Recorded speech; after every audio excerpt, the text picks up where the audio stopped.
हुए बोली मेरे सुनीता मुस्कुराते हुए बोली मेरे एक इशारे पर उसे हॉल में ले आना। आज अयांश की इस बिजनेस इंडस्ट्री में आखिरी रात होगी। इतना कहकर सुनीता फोन रखते हुए एक लंबी सांस भरती है और पीछे मुड़ जाती है। पीछे मुड़ने पर उसे अपने सामने अयांश ब्लैक सूट में अपने एक हाथ को पॉकेट में डाले और दूसरे हाथ से अपने भवों को छूते हुए उसे ही घूरता दिखाई देता है। अयांश को अपनी ओर घूरता देख सुनीता थोड़ी घबरा जाती है और मन में सोचती है इसने कुछ सुन तो नहीं लिया ना। सुनीता को घबराता देख अयांश एक तिरछी मुस्कान के साथ उसे कहता है मुझे नहीं पता था आप मुझसे इतना घबराती है मिसेस सुनीता आदित्य। जरा अपने माथे के पसीने को साफ कर लीजिए, कहीं न्यूज में आपके डरने की खबर ना आने लगे। अयांश को अपनी ओर घमंड से मुस्कुराता देख सुनीता बिन कुछ बोले गुस्से में दांत पीसते हुए वहाँ से चली जाती है और मन ही मन भगवान का शुक्रिया अदा करती है कि अयांश ने उसकी फोन पर की गई कोई बात नहीं सुनी। अयांश मुस्कुराते हुए अपना फोन निकालता है और राघव को कुछ मैसेज करते हुए नक्श की ओर बढ़ जाता है। भाई कब से वेट कर रहा हूँ, अब आ रहे हो आप? नक्श अयांश को देखते हुए कहता है। अयांश भाई, मायरा हैरानी से देखते हुए कहती है और अयांश के गले लगते हुए फिर कहती है यही मुंबई में रहते हो आप, फिर भी आपको देखे हुए 4 महीने हो गए थे मुझे, आप घर क्यों नहीं आते? बस बहुत हो गया, मैं आज इस टॉपिक पर बात नहीं करना चाहता। अयांश मायरा को खुद से अलग करते हुए कहता है और अपने बड़े पापा की ओर बढ़ते हुए उन्हें जन्मदिन की बधाइयां देता है। तभी नक्श खुशी से उछलते हुए कहता है एकांशी। नक्श की आवाज सुनकर अयांश नक्श की ओर देखता है जो अपने बिल्कुल सामने देखते हुए मुस्कुरा रहा होता है, जिससे अयांश भी उस ओर एक नजर देखकर अपनी नजरें दूसरी ओर ऐसे घुमा लेता है जैसे उसे एकांशी या किसी के आने जाने से कोई मतलब ना हो। सामने एकांशी लाल रंग के बिल्कुल सादे गाउन पहने खड़ी होती है। रोज से ज्यादा आज उसने आंखों में गहरा काला काजल लगाया होता है। उसके होठों पर लाल रंग की गहरी लिपस्टिक लगी होती है जिससे उसका मासूम सा चेहरा और भी ज्यादा दमक रहा होता है। बालों को उसने हमेशा की तरह जुड़ा बना रखा था और अपने हाथ में एक छोटा सा क्लच पकड़ा हुआ था। पार्टी में आते ही सभी लोगों की नजर एकांशी पर ही टिक जाती है। मायरा तो एकांशी को देखकर इस कदर हैरान हो जाती है कि वो अपने चेहरे पर हाथ रखते हुए बोल पड़ती है आखिर ये इतनी खूबसूरत लड़की है कौन? नक्श मायरा की हैरानी पर थोड़ा हंसता हुआ कहता है गौर से देख ले, हो सकता है भविष्य में तुझे इस लड़की को भाभी बोलना पड़े। कहते हुए नक्श आगे बढ़कर एकांशी के पास चला जाता है और उसके चेहरे पर थोड़ी परेशानी के भाव देखकर कहता है एकांशी क्या हुआ? नक्श की आवाज सुनकर एकांशी इधर उधर देखना बंद करके नक्श की ओर घूम जाती है और मुस्कुराते हुए कहती है नक्श चलो, कम से कम तुम्हें मेरा नाम तो याद है, मुझे लगा था तुम भूल भी गई होगी। By the way you looking so gorgeous. नक्श एकांशी के चेहरे को देखते हुए कहता है।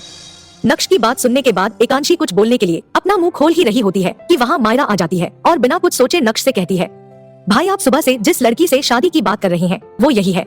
बाय गॉड, बहुत खूबसूरत है, नाम क्या है?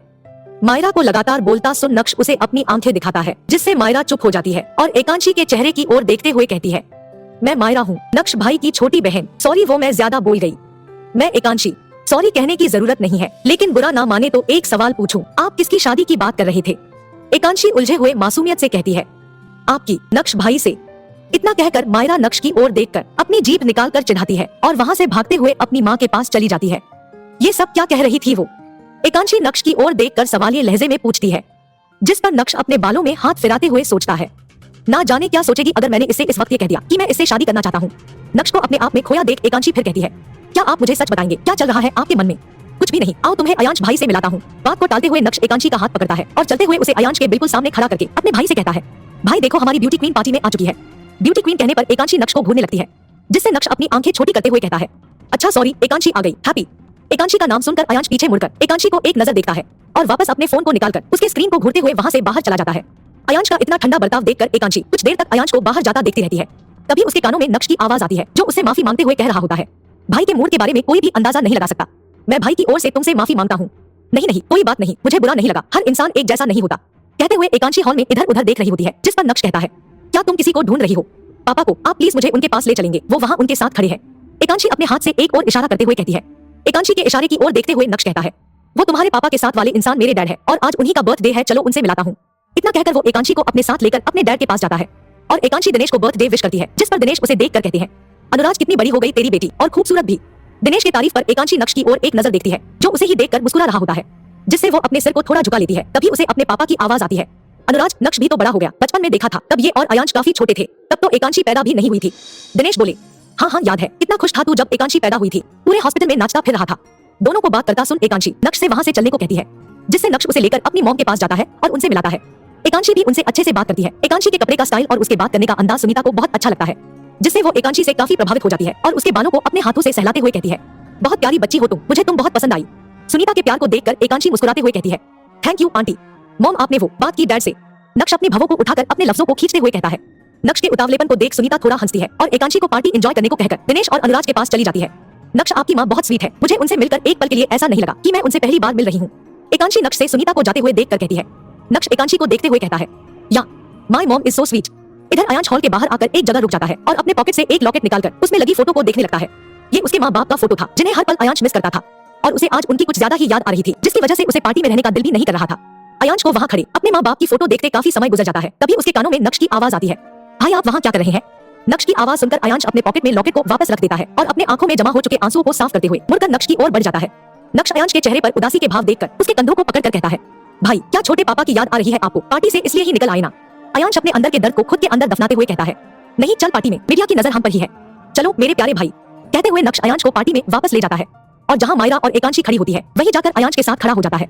अयांश के आते ही एकांशी के चेहरे पर खुशी के भाव साफ साफ नजर आने लगते हैं। उसकी आंखें पार्टी के लाइटों से भी ज्यादा चमक उठती है और वो बिना पल के झपकाए अयांश को देखकर मुस्कुराने लगती है। तभी अयांश उसकी ओर एक नजर देखता है और हाँ कहते हुए वापस अपने सिर को दूसरी ओर घुमा लेता है। अयांश के अचानक देखने से एकांशी का दिल जैसे धड़कना ही भूल जाता है। उसे इस वक्त अपने पेट में खुशी से गुदगुदी का एहसास हो रहा होता है, जिससे वो शर्म से कुछ भी बोल नहीं पाती और अपने नजरों को अयांश से हटाकर मायरा की बातें सुनने लगती है। फिर भी वो खुद को मायरा की नजरों से बचाकर तंकियों से अयांश को बीच बीच में देख लेती है, जो बिल्कुल गंभीर खड़ा एक और देख रहा होता है। मायरा और एकांशी की बातें सुनकर नक्श वहाँ से चला जाता है और अयांश अपने फोन को लिए हुए उसमें कुछ करने लगता है। कुछ ही देर में नक्श अपने हाथ में 2 गिलास लेकर आता है और एक एकांशी को देते हुए कहता है, एकांशी तुम ये ट्राई करो, ये मेरा सबसे पसंदीदा सॉफ्ट ड्रिंक है। नक्श को एकांशी के लिए ड्रिंक लाता देख मायरा मुंह बनाते हुए कहती है, भाई आप मेरे लिए क्यों नहीं लाए, सिर्फ अपने लिए और एकांशी के लिए लेकर आ गए। नक्श अपना ड्रिंक पीते हुए कहता है, जाकर खुद से ले आ, सुबह मैंने कहा था चार्जर देने को तो तुमने दिया था क्या? ये क्या बात हुई? अयांश भाई देखो तो नक्श भाई को मायरा रोनी सी सूरत बनाकर अयांश से पैर पटकते हुए कहती है, चुप हो जा मैं ले आता हूँ। अयांश अपने फोन को वापस पॉकेट में डालते हुए कहता है और जाने लगता है। तभी उसे एकांशी की आवाज सुनाई देती है जो अपनी ड्रिंक मायरा को दे रही होती है, जिससे अयांश अपना सिर घुमाकर एकांशी की ओर देखता है। अब उसका हाथ खाली होता है और वो ड्रिंक मायरा ले चुकी होती है। ये देखकर अयांश वहाँ से बिना कुछ बोले चला जाता है और 2-3 मिनट बाद अपने हाथ में एक ड्रिंक लेकर आते हुए एकांशी की ओर बढ़ाकर कहता है, पकड़ो। अयांश को ड्रिंक देता देखकर नक्श और मायरा के मुंह से ड्रिंक का लिया हुआ सिप बाहर आ जाता है और दोनों अपने भाई की ओर मुंह खोले हैरानी से देखने लगते हैं। मायरा और नक्श को इस तरह से हैरान देख एकांशी भी हैरानी से दोनों को देखकर मामला समझने की कोशिश करने लगती है। तभी अयांश कहता है, बस बहुत हो गया, ये मैं मायरा के लिए लाया था।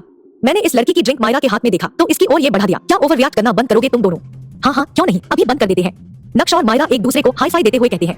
अयांश को ऑकवर्ड होता देख एकांशी भी कुछ शर्मा जाती है और सबसे कहती है, मैं पापा के पास जाती हूँ। इतना कहकर एकांशी वहाँ से तेजी से भागती है। तभी उसका पैर हिल की वजह से हल्का मुड़ जाता है और वो गिरने लगती है, जिसे देखकर अयांश जल्दबाजी में बोल पड़ता है, गो केयरफुली। अयांश की आवाज सुन एकांशी बिना रुके वहाँ से और भी तेजी से भाग जाती है और अपने पापा की ओर बढ़ ही रही होती है कि तभी उसे अपने पापा की आवाज सुनाई देती है जो दिनेश और सुनीता से उसकी शादी के बारे में कह रहे होते हैं। अनुराज कहते हैं, मैं भी आपसे इसी बारे में बात करने वाला था। मुझे नक्श बहुत पसंद आया था जब मैंने उसे पहली बार देखा। काफी मेहनती बच्चा है और एकांशी और उसके बीच दोस्ती भी है तो बच्चों को भी कोई प्रॉब्लम नहीं होगी। सुनीता जी बोली, जी भाई साहब, नक्श को तो एकांशी बहुत पसंद है। अपने पापा को नक्श के साथ उसका रिश्ता तय करता सुनकर एकांशी का दिल उदासी से भर जाता है और वो अपने पापा के पास जाकर कहती है, पापा मुझे आपसे बात करनी है। अनुराज हंसते हुए कहते हैं, हाँ बोलो बेटा, अकेले में? इतना कहकर एकांशी अपने पापा का हाथ पकड़कर उन्हें सुनीता और दिनेश से दूर हटाते हुए एक तरफ ले जाती है और आंसू भरी आंखों के साथ कहती है, पापा आप मेरी शादी नक्श से फिक्स क्यों कर रहे हैं? वो और मैं सिर्फ दोस्त हैं। अनुराज बोले, तुमने बातें सुन ली हमारी? एकांशी ने कहा, तो क्या आप मुझसे पूछने वाले भी नहीं थे? अनुराज एकांशी के सिर पर हाथ रखते हुए बोले, ऐसा कभी हो सकता है कि मैं तुम्हारी शादी किसी से भी बिना तुम्हारी मर्जी के करा दूं? इधर अनुराज के वहाँ से जाते ही सुनीता के फोन पर उसके मैनेजर का कॉल आने लगता है, जिसे देखकर सुनीता भी दिनेश के पास से हट जाती है और जहाँ एकांशी और उसके पापा बात कर रहे होते हैं वहीं कुछ दूरी पर वो फोन को अपने कान से लगाकर मैनेजर से कहती है, क्या हुआ, बार बार कॉल क्यों कर रहे हो? मैडम वो बात ये है कि जिस लड़की को हमने अयांश सर को बदनाम करने के लिए हायर किया था वो डर के भाग गई। उसने जब अयांश सर का नाम सुना तो वो काफी घबरा गई और बिना बताए भाग गई। मैनेजर परेशान होते हुए कहता है। मैनेजर की बात सुनकर सुनीता का दिमाग गुस्से से फटने लगता है और वो अपने गुस्से को पार्टी में आए लोगों को देखकर नियंत्रण करते हुए कहती है, एक लड़की नहीं संभाली गई तुमसे, बेवकूफ, मुझे कहीं से भी एक लड़की आज 1 घंटे के अंदर पार्टी में मौजूद चाहिए वरना अपनी जॉब दूसरी जगह ढूंढ लेना।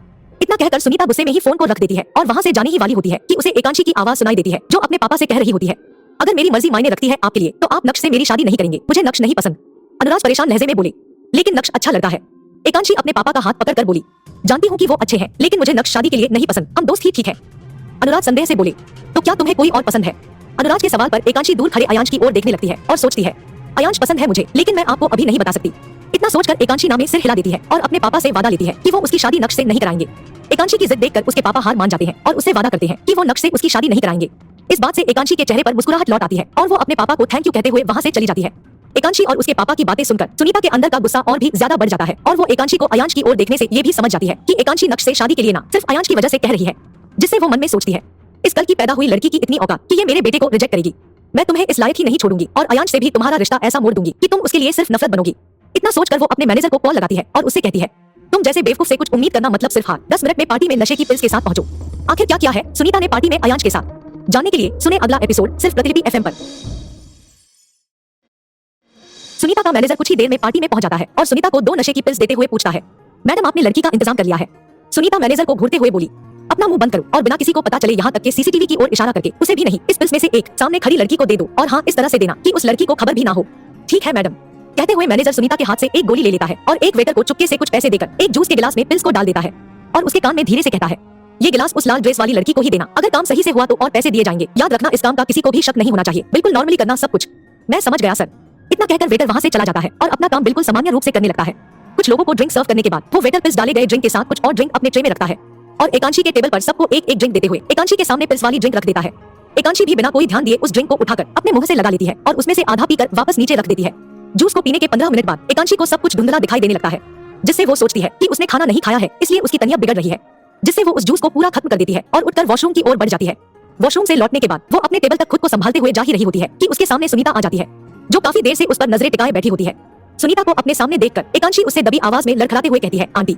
सुनीता एकांशी में पिल्स के असर को देखकर मन ही मन बहुत खुश होती है, लेकिन अपने जज्बातों को नियंत्रण में करते हुए कहती है, मैं काफी देर से तुम्हें ही देख रही हूँ, क्या तुम्हारी तबीयत ठीक नहीं है?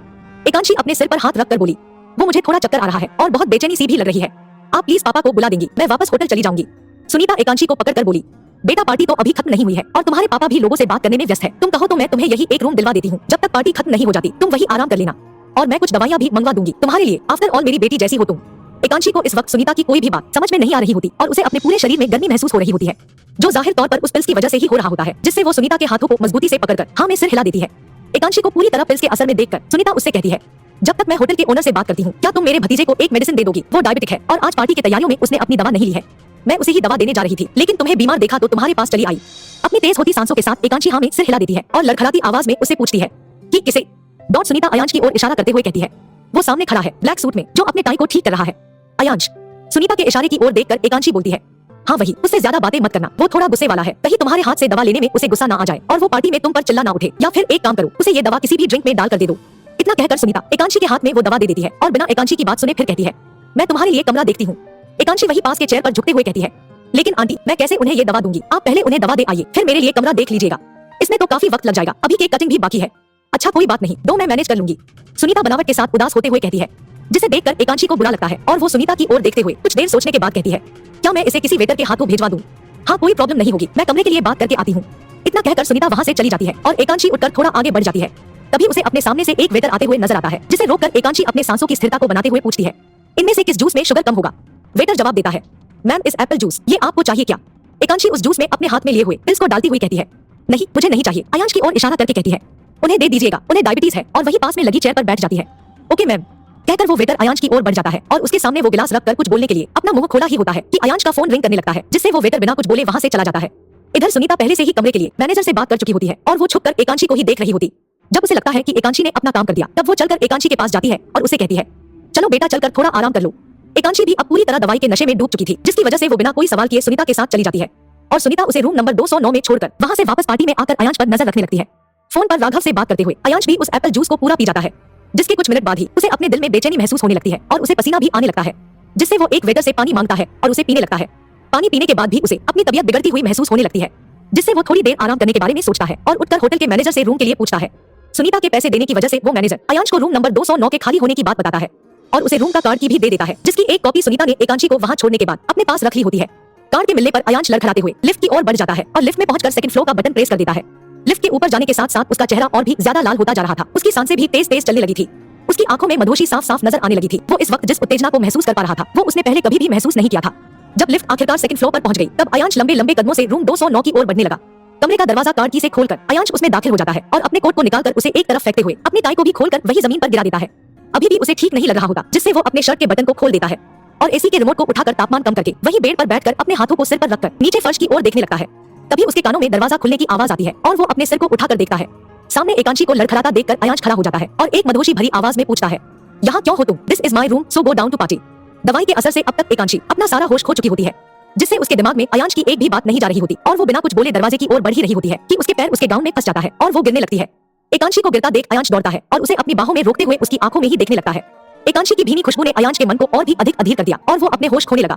अपने कमजोर पड़ रहे होश के साथ वो उससे दूर हटने के लिए संघर्ष करने लगा, लेकिन वो खुद को एकांशी के करीब जाने से रोक ना सका। वो उसके चेहरे के बिल्कुल करीब जा चुका था। उसका दिमाग बिल्कुल खाली पड़ने लगा था, फिर भी वो खुद को नियंत्रित करते हुए एकांशी के कमर से अपना हाथ हटाने लगा। तभी उसे एहसास हुआ कि उसके खुले सीने पर एकांशी ने अपना हाथ रख दिया है और अपनी मधोशी भरी नजरों से उसे ही निहार रही है। दवाई के असर में एकांशी के इस मधोशी से भरी हरकत ने अयांश के भीतर एक बार फिर से अरमानों को जगा दिया और उसके बाकी बचे होश भी फाख्ता होने लगे था। उसने बिना कुछ सोचे समझे एकांशी को अपनी बाहों में उठा लिया और उसे बेड पर रखने से पहले काफी देर तक चूमता रहा। दवाई के असर से एकांशी भी अधीर हो चुकी थी, जिसकी वजह से उसने भी अयांश की हरकतों का विरोध नहीं किया और उसमें डूबती चली गई। इधर नीचे पार्टी में केक कटिंग के वक्त नक्श अयांश और एकांशी को इधर उधर काफी ढूंढता है, लेकिन वो उसे पार्टी में कहीं भी नजर नहीं आते, जिससे वो अयांश को कॉल भी करता है, लेकिन अयांश का फोन पार्टी में ही एक टेबल पर होता है, जिसकी वजह से कॉल भी कनेक्ट नहीं हो पाता और नक्श हार मानकर अपने पापा का बर्थडे सेलिब्रेट करने लगता है। एकांशी के पापा अनुराज भी एकांशी को मन ही मन ढूंढ रहे होते हैं, लेकिन उन्हें भी एकांशी कहीं नजर नहीं आ रही होती, जिससे वो थोड़ा परेशान भी होने लगे थे। इधर अयांश और एकांशी कुछ ही देर में थक कर सो जाते हैं और सुनीता धीरे से रूम 209 में आकर अयांश और एकांशी को एक दूसरे के बाहों में गहरी नींद में सोता देख मन में सोचती है, तुम तो गए अयांश। फिर एकांशी की ओर देखकर बोली, और तुम्हें भी तो पता चलेगा कि असली रिजेक्शन क्या होता है। इतना सोचकर सुनीता कमरे से निकल आती है और अपने हाथ को फोन के स्पीकर पर रखते हुए मीडिया वालों को कॉल करके कहती है, अगर आदित्य ग्रुप ऑफ कंपनी के बोर्ड मेंबर अयांश आदित्य के बारे में मसालेदार खबर चाहते हो तो होटल के रूम नंबर 209 में पहुंच जाओ। इतना कहकर सुनीता झट से फोन रख देती है और कमरे के कार्ड की को वही रूम के करीब नीचे फर्श पर रख वहां से हट जाती है। खबर मिलते ही मीडिया वाले बर्थडे की न्यूज कवर करना छोड़कर होटल के रूम 209 की ओर ही बढ़ जाते हैं। कमरे के बाहर किसी भी तरह की सिक्योरिटी ना देखकर मीडिया वाले कमरे में जाने के लिए एक दूसरे के ऊपर ही चढ़ने लगते हैं। तभी उनमें से एक को फर्श पर पड़ी हुई कार्ड की मिल जाती है और वो मीडिया के बीच में घुसते हुए दरवाजे को खोल देता है। दरवाजा खुलते ही सभी अपना अपना कैमरा ऑन करके नीचे फर्श पर गिरे अयांश के कोट और टाई को कवर करते हुए बेड की ओर ही बढ़ने लगते हैं। कदमों की आहट और उनके बात करने की आवाज से अयांश की नींद थोड़ी खुल जाती है और अपने आधी खुले आंखों से वो मीडिया वालों को देखता है। मीडिया को अपनी तस्वीर लेता देख अयांश की नींद पूरी तरह से गायब हो जाती है और वो उठने की कोशिश करता है। तब जाकर उसे अपने सीने पर सिर रखकर अभी भी गहरी नींद में सोती हुई एकांशी दिखाई देती है। क्या अयांश को कभी पता चलेगी उस रात की असलियत? क्या कभी कर पाएगा वो एकांशी से प्यार?